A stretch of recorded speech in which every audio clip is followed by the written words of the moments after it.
ہارون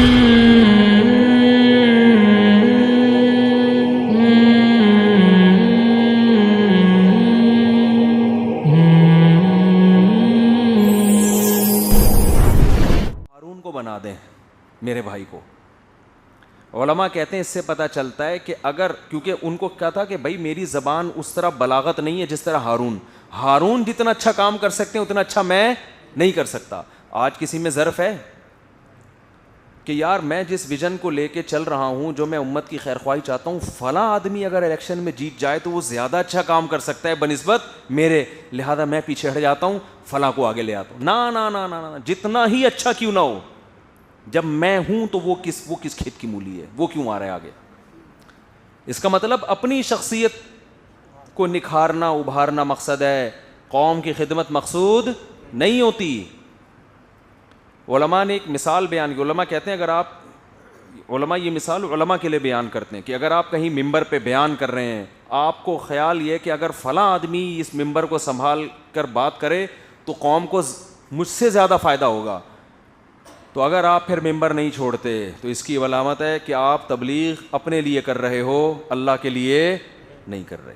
موسیٰ علیہ السلام تو اپنی سیٹ فوراً چھوڑ دی. نبوت بھائی ٹھیک ہے آزمائشیں آئیں گی, لیکن نبیوں والا اکرام بھی تو ملے گا نا بنی اسرائیل کی طرف سے. لیکن موسیٰ علیہ السلام کیا کہہ رہے ہیں, ہارون کو بنائے, ہارون کو, وہ بلیغ ہیں, وہ زیادہ اچھا کام کر سکتے ہیں. اللہ نے کہا کلا اے موسیٰ, ہرگز ایسا نہیں ہے, ہاں ہم ہارون کو تیرا مددگار بنا دیں گے. جو آدمی حب جاہ کا مریض ہوتا ہے وہ یہ کہتا ہے مجھے مددگار بھی نہیں چاہیے, ون مین شو, میں اکیلا, ٹھیک ہے نا, میں ہوں بس, کوئی بھی نہیں ہو اس جیسا. تو یہ تکبر ہے. تو جس عالم کے پاس, جس مذہبی لیڈر کے پاس آپ کا ذہن یہ بن رہا ہو نا کہ آپ کو وہی اچھا لگنے لگے باقی سارے خراب, تو سمجھ لو کہ آپ کا جو لیڈر ہے نا, جو قائد ہے, وہ ٹھیک نہیں ہے. سمجھتے ہو کہ نہیں سمجھتے؟ یہ بہت اہم پوائنٹ کی بات بتا رہا ہوں. بہت سے لوگ کہتے ہیں ہم فلاں کے بیان سنتے ہیں, ہمیں وہ اتنے اچھے لگتے ہیں, پھر وہ دوسروں کے کیڑے نکالنا شروع, ابے فلاں بھی غلط, فلاں بھی غلط. یہ ہر طبقے میں آپ کو ایسے مولوی ملیں گے کہ ان کے پاس بیٹھنے سے ایسا لگتا ہے ان کے علاوہ دنیا میں کوئی صحیح ہے ہی نہیں. وہ ہو یہ رہا تھا بڑی ہوشیاری سے نا, چالاکی سے, وہ اپنے مریدوں کا ایسا ذہن بنا رہے ہوتے ہیں, صراحتاً نہیں, کسی دوسرے کی نفی نہیں کرتے, لیکن ایسی چالاکی سے ذہن بنا رہے ہوتے ہیں کہ لاشعوری طور پر ان کے مریدوں کو, ان کے شاگردوں کو ایسا لگنے لگتا ہے کہ بس یہی ہے دنیا میں, باقی کوئی بھی نہیں ہے. تو جس مرید کے دماغ میں یہ خیال آنا شروع ہو جائے تو سمجھ لو کہ فالٹ میرے شیخ میں ہے, شیخ صحیح نہیں ہے, باقی سارے کیا ہیں, صحیح ہیں. بہت مشکل ہے بات سمجھانا, بہت مشکل.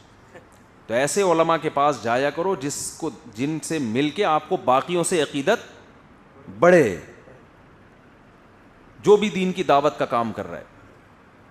تو ایسی تنظیم میں جاؤ, کوئی دینی تحریک میں, جس تحریک کے بعد آپ کو دین کی دوسری تحریکیں بھی اچھی لگنے لگیں. اگر آپ کی تنظیم جسے آپ نے جوائن کیا ہوا ہے اس کے بعد آپ کو لگتا ہے سارے پکوڑے بیچ رہے ہیں, یہی تنظیم ہے جو دین کا کام کر رہی ہے, تو سمجھ لو یہ تخریب کا کام زیادہ کر رہی ہے, دین کا کام کم کر رہی ہے. بعض تنظیمیں ایسی ہیں وہ قرآن کی تنظیمیں اور سنت کے کو زندہ کرنے کی تنظیمیں اور توحید اور بدعت, توحید کا پرچار اور بدعت کے خاتمے کی تنظیمیں, لیکن جب آپ ان تنظیموں کو جوائن کرو گے نا تو آپ کو ایسا لگے گا صرف یہی, ان کے علاوہ سب کیا ہیں, غلط ہیں. تو بس سمجھ لو کہ یہ ٹھیک نہیں ہے. جو بھی دین کا کام کر رہا ہے بھائی, اتنے سارے شعبے ہیں, صرف یہ صرف رکشے پہ اچھا لگتا ہے, اس کے علاوہ کہیں بھی اچھا نہیں لگتا.